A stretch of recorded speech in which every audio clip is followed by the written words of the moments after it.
आकाशवाणी के डर से कंस ने देवकी के 7 पुत्रों को मौत के घाट उतारा था, पर देवकी की 8वीं संतान मथुरा में जीवित होने की सूचना मिलने पर वो काफी भयभीत हो गया था।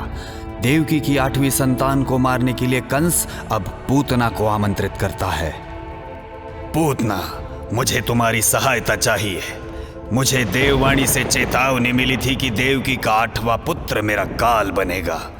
पहले 7 तो स्वयं काल के काल में समा गए, परंतु 8वां ही मेरा काल है। मैं आदेश देता हूं कि पिछले 10 दिन में जन्मे सभी बच्चों को मार दो, ताकि मेरा काल जीवित है तो उनमें वो भी मारा जाए।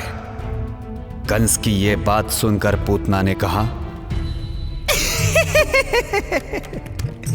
जो पूतना को अच्छी तरह नहीं जानता वही उसको ऐसा काम करने का आदेश दे सकता है, क्योंकि पूतना तो स्वयं में से काम करने के प्रतीक्षा में रहती है। पूतना कंस के आदेश पर अब मथुरा प्रस्थान करती है। पूतना हर नवजात शिशु को मौत के घाट उतार देती है और उनके घर तबाह कर देती है, पर इस बार उसे एक ऐसे बालक के बारे में पता चला है जो कि बचपन से ही काफी तेजस्वी और शक्तिशाली है। अगर वो सच में इतना शक्तिशाली है तो मुझे पूरी तैयारी के साथ जाना पड़ेगा। पूतना जहरीले सांप का जहर अपने स्तन को लगाकर कृष्णा को दूध पिलाने निकलती है और गांव के चौराहे पे पहुंच जाती है। मैं अगर अपने राक्षसी रूप में गई तो सारे गांव वाले मुझ पर आक्रमण करेंगे। एक काम करती हूँ, अपनी माया से सुंदर स्त्री का रूप ले लेती हूँ। पूतना एक सुंदर स्त्री का रूप लेके गांव में प्रवेश करती है और वहां गांव वालों से कृष्णा के घर का पता पूछती है। उसकी अति सुंदरता देखकर सारे गांव में उसकी चर्चा चलती है।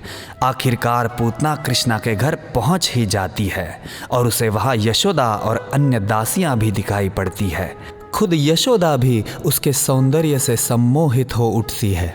यशोदा पूतना से पूछती है, हाँ, आप कौन हो?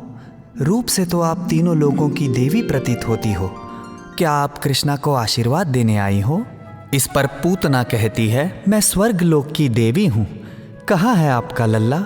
मैं कृष्णा को स्तनपान देकर उसे बलशाली और अमर करने आई हूँ। कृष्णा, कृष्णा।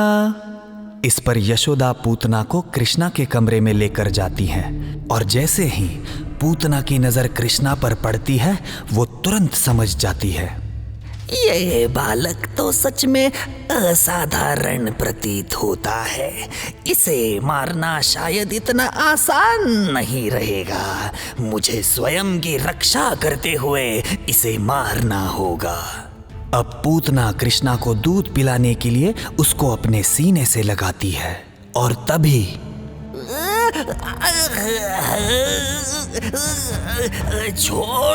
छोड़ मुझे। पूतना दर्द के कारण चीखने चिल्लाने लगती है, इधर उधर भागने लगती है और आखिरकार कृष्णा के भार के कारण वो जमीन पर गिर जाती है। और इस प्रकार कृष्ण लीला का एक और अध्याय पूतना के साथ खत्म हो जाता है।